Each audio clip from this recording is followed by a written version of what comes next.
So that was the Prime Minister. He was addressing the US-India Business Council's India Idea Summit. In that he has made a number of announcements. Some of them have been made in the past as well.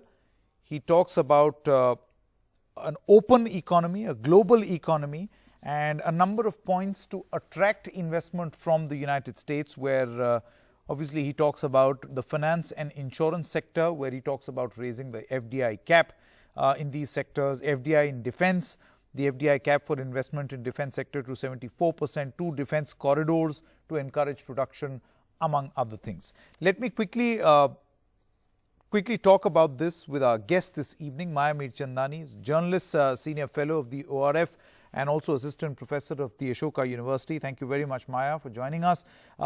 Former diplomat Vishnu Prakash, Ambassador Vishnu Prakash is also with us. We'll be joined in by a few more guests as we go along. Maya, let's begin with you. Obviously, the focus of this address was to attract investment. How crucial does this become in the times of COVID, to think of a post-COVID scenario?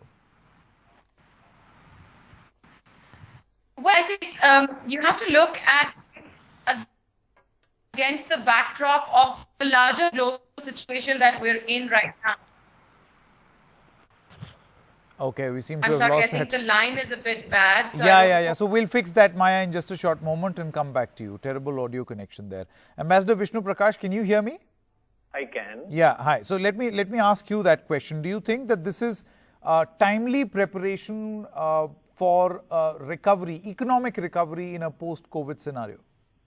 Well, it is. US is emerging, has been, and is emerging as a stronger partner in every respect.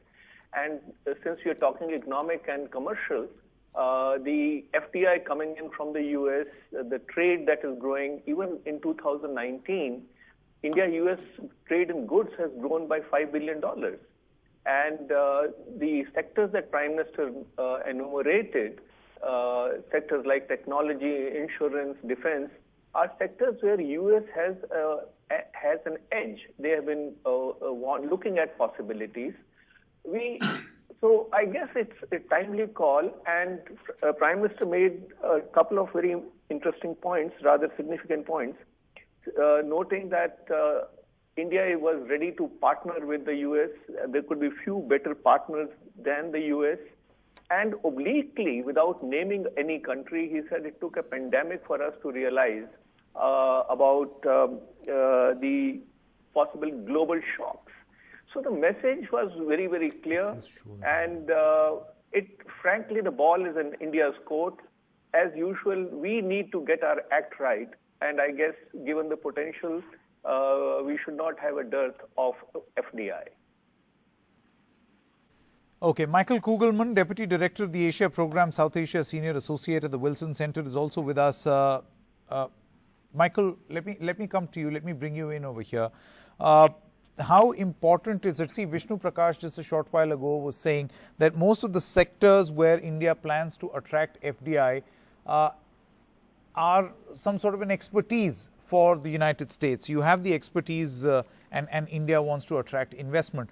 But my point is that this is not the first such appeal that has been made to US companies. Do you think that COVID-19 could be a situation where it would be mutually acceptable for both these countries to invest in India?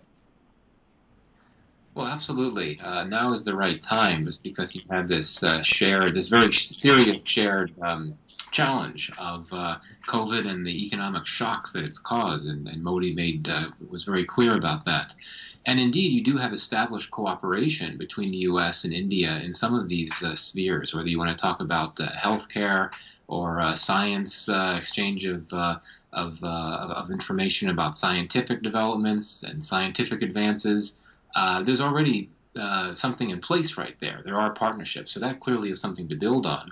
The problem, though, is that in his speech, the Prime Minister wasn't only making a big sales pitch for U.S. investment. He was making a big sales pitch for U.S. investment right now, because he says there's never been a better time.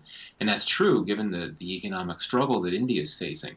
But the U.S. is in the same boat. The U.S. is very much caught up in the pandemic right now. We still don't know the full extent of the economic damage that it will cause here in the United States.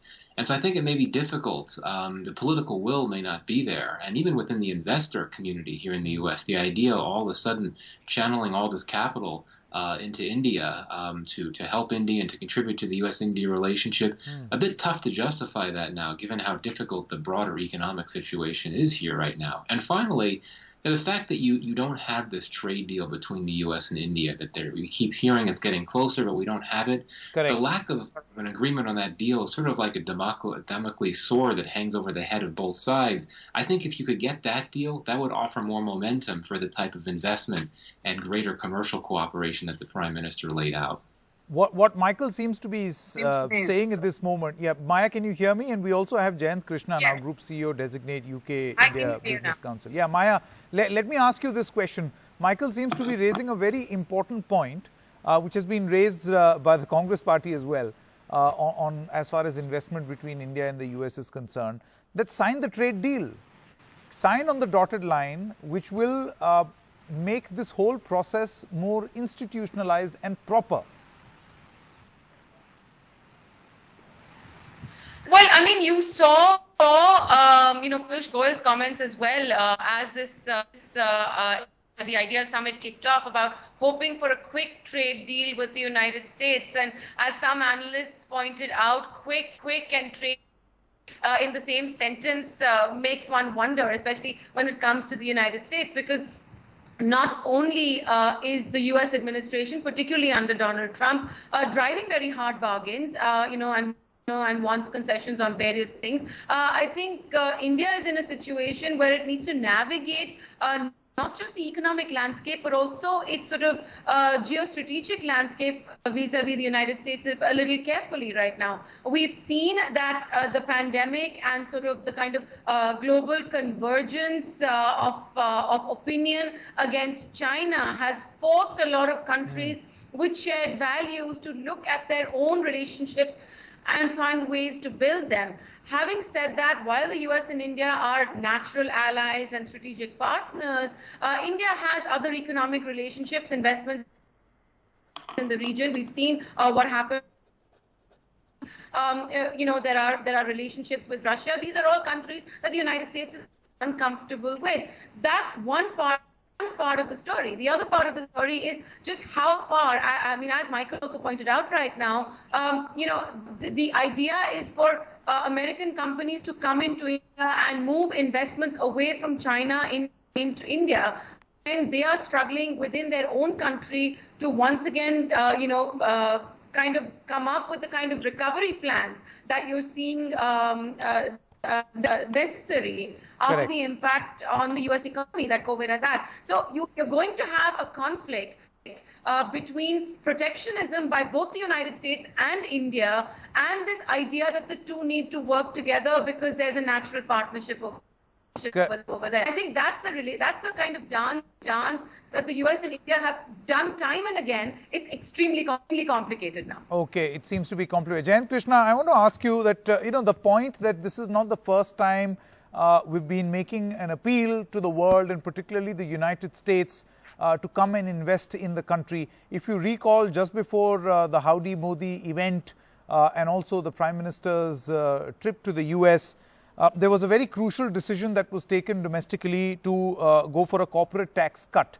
Now, this was being seen as a major step that would attract investment.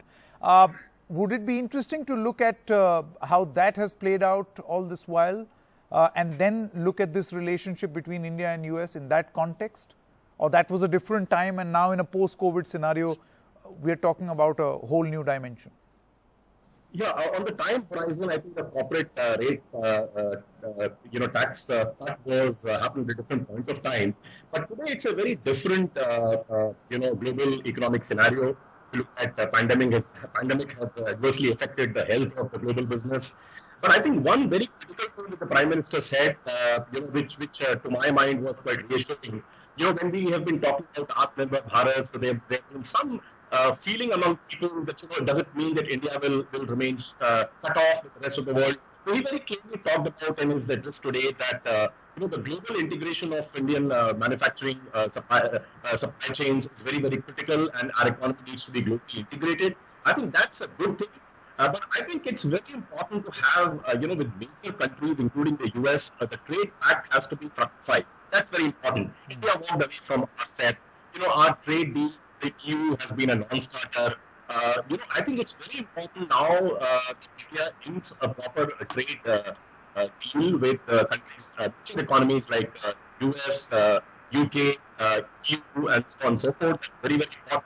Because somehow I feel we as a country have been a non-believer that trade is a major boost to the economy. Our trade to the GDP ratio, the last 10 years has been, except last 2-3 years, it has been some improvement. Okay, Mr. Jayant Krishna, I'm going to apologize to you as well as our viewers. There seems to be an audio problem. We're not being able to understand exactly what you seem to be saying. We do get snatches of the conversation, but that's not enough. So let's quickly fix this audio line and we'll come back to you. Ambassador Vishnu Prakash, I would like to quote to you from what many experts, economic experts and economists seem to be saying about this relationship between India and US, and want to understand from you whether you think that this is a correct assessment or not. The non-signing of the trade deal, as we have discussed as of this moment, non-revocation of US's decision to remove India's GSP or preferential status, which is impacting 6 billion worth of exports, arm twisting for export of HCQ, the manner in which it was done by, on a global stage by Donald Trump. Do you think that this paints a totally different picture of what we are trying to project, we are reaching out to them, and what we may end up getting from there? Very pertinent observations, but let us just divide it in a couple of parts. One, let us look at the trajectory of the trade relationship, the business relationship, and the overall relationship. It is pointing northward and it is climbing steeply. As far as the trade deals are concerned, I don't think that we can boast of a record that which will enamor anybody. I mean, here I would think that we need to look inwards and see how we can do that.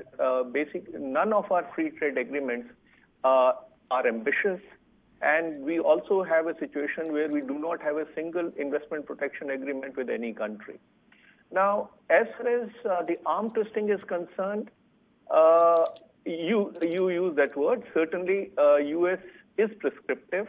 And very interesting today what External Affairs Minister noted in his remarks. He said the US should learn to work in a multipolar world beyond old alliances. Translation, US should try not to be prescriptive, and that India. So I think we are learning to work with each other. What the big difference today from what it was, let's say when Howdy Modi event happened, is that the geopolitics, the geoeconomics have changed. It is almost as if we are in a different era. And I think there is an audio problem again here also. Clear. Can I go ahead? Yes, please. All right. So, yes, we have to learn to live with we have to learn to deal with each other. There will be irritants as we grow in confidence with each other, as we improve our business environment. I think we will proceed ahead. It will be slow. With India, things can never go very fast. But I guess there is a very good opportunity, because India has decided, thanks to a certain country, that we have to rejig our relationship, trade, political, and economic, military, security. And I guess our relations with the US are bound to gather further steam. Kugelman, the point that Ambassador Vishnu Prakash seems to be making, let me ask you this question. Do you think that a lot has changed pre-COVID and post-COVID vis-a-vis our dealing with a country? Now, if you want to take that country out of the equation, then obviously there will be certain beneficiaries, there would be certain rejigging of equations, and it's that alignment which has to be done right away, right at the start. So that effort needs to be made. Basically, downscaling economic association with China will that necessarily translate into unlocking opportunities between India and the US? Certainly it provides a major opportunity. That's clear. And it also gives India more of an incentive to seek greater U.S. investment, because China has been a key economic partner for India. And if India wants to reduce that cooperation with China, it would certainly need or could look for more U.S. support. But the problem is, and we haven't really gotten into this, there's still a lot of skepticism within the U.S. investor community about the investment climate inside India. There's a perception that Modi, for quite some time, has talked a very good game about investment possibilities, but that the government there has not really walked the talk with these much promised but still elusive second-generation reforms. Modi's first visit to the United States after he became prime minister, he met with corporate bigwigs in New York City. He talked a good game, but there is still a fair amount of skepticism that remains even now, 6 years after he first became prime minister. So that's going to remain a challenge, that how will U.S. investors be convinced that now really is the time for them to be comfortable about going into India, setting aside issues about pandemic and not being in a position to invest, but confidence levels from the U.S. side about investing in India. Michael, if you allow me, would you like to list out a few of the promises or assurances made and challenges as of this moment? Well, very traditional issues like reducing red tape and more tax benefits for U.S. companies, and just providing a more open environment, things like that has been laid out there. But Michael, there are FDI relaxations. There is a corporate tax cut. So a Narendra Modi or an Indian establishment will turn around and say that, see, we did make the changes. Right, certainly. Not to say there hasn't, and of course you have the GST, but that's been rolled out in a bit of a troubling way. But some of these bigger reforms, like labor reforms, land reforms, have been a lot of intention, as I understand it, in the first term of the Modi administration. But a lot of that fell short.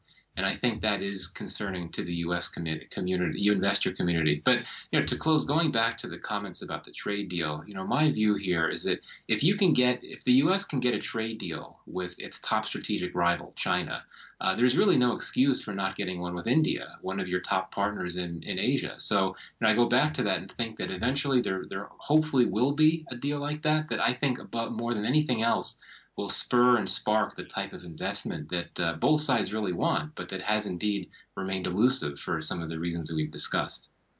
Okay. Jayant Krishna, I believe, is now back with us. Mr. Krishna, can you hear me? I can hear you. Yeah.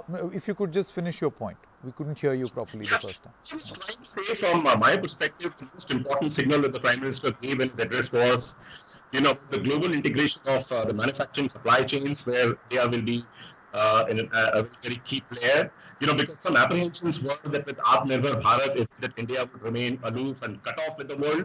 So that messaging happened very, very clearly. But I think, the inking of the trade pact with US and other major economies is very, very important, because, if you look at our trade, somehow I feel India as a country is a non-believer that, trade can stimulate GDP growth a big time, If you look at our trade to GDP ratio, was higher actually 10 years back than what it is, then it started falling. Of course, last couple of years there have been some improvement. So I think we walked out of RCEP, our trade deal with the European Union has been a non-starter. So I think it's very important that India cements a proper trade pact, with the US and with UK. And if things work out well, gravitating towards free trade agreement kind of a broad-based contract. I think that's very, very important. I fundamentally think that the pandemic should be an opportunity for India to recreate the magic of the 1991 economic reforms, because this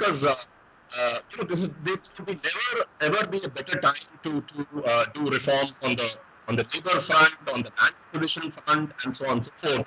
While our ranking in terms of ease of doing business has improved, but wherever technology was deployed, rankings have improved and processes have improved. But the human interface between business and business industry and government has still not shown a major improvement. I think these things are very, very important. So we as a nation have to think reform, breathe reform, very, very reform-focused approach we have to happen, and critical reforms must see the light of the day. if the situation has to improve. And also, it's a golden opportunity for the country to look at the anti-China sentiments developing. And these sentiments are not new, not just because of the pandemic, because of the virus, Sure. or because of the stand on the geopolitical stand. Even before that, the labor of with China had started increasing very substantially. Okay. The entire world is looking at options, alternatives other than China, not that cutting off China altogether, ramping our options, and the greater hunger India is Okay. show, and more forthcoming will be on reforms for us. All right. All right. All right. Maya, I want to come to you for your last comment. Now, there are a number of challenges that we are trying to overcome economically, jobs, reviving the MSME sector. Now, these are things that have been said will be addressed in the context of this meeting between, or this association between India and the US by various ministers of the government. Green shoots, beg your pardon, which are visible in the economy post the stimulus package will get a boost with this tie-up with or association with the United States, trade deals with the US. Do we or should we be looking at some sort of a time frame for this to go forward? Sanket, it's very hard to, at this point in time, look at time frames. Let's not forget that the government in the United States that we are negotiating with and having this trade summit with is actually going into an election in less than 3 months from now. Come the first Tuesday of November, we don't even know whether there will be a re-election of President Donald Trump in the White House or if there will be a change of the dispensation in Washington, and if so, what that is going to mean. So, I mean, you're having multiple layers of complexity play out over here. One is the pandemic. One is the way that the world community is rallying together against, enemy number one, which is China.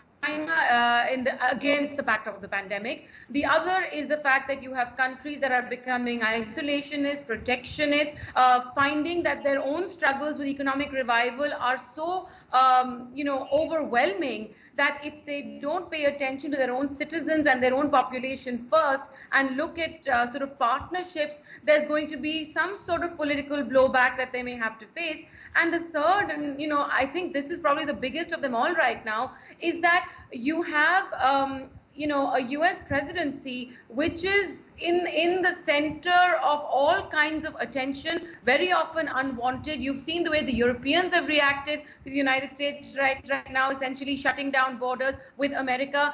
You've seen the Canadians do it earlier as well. And so the question is that India wants to engage with the Trump White House and wants to engage with this current president and the government, but what is this engagement going to mean if there is a new president in January 2021?